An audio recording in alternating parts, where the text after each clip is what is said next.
Hi மக்களே, எல்லாரும் எப்படி இருக்கீங்க? ஓகே, எல்லாருமே நல்லா இருக்கணும் மக்களே. இப்போ நம்ம என்ன பண்ண போறோம்னா, சட்டி வாங்கியாச்சு. இதை வந்து பழைய கஞ்சி நம்ம குடிக்க போகிறோம். உடம்புக்கு ரொம்பவே நல்லது, அது எல்லாத்துக்குமே தெரியும். அப்படிதானே? வீட்டில் இருந்து சாப்பிடும்போது பசியே இருக்காது.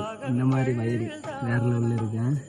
இங்கே வந்து பழைய கஞ்சி, அப்புறம் உள்ளி சின்ன உள்ளி, அப்புறம் ஒரு பச்சை மிளகாய், உடம்புக்கு ஆரோக்கியமாக இருக்கும். ஓகேவா? பார்த்துக்கலாம். பார்க்க போகிறோம். வாடா, பக்கத்தில் வாடா, காமிடா எப்படி இருக்கா.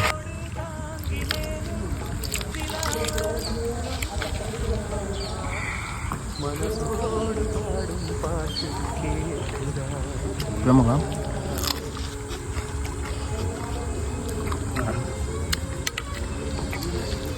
கறி கட் பண்ணல.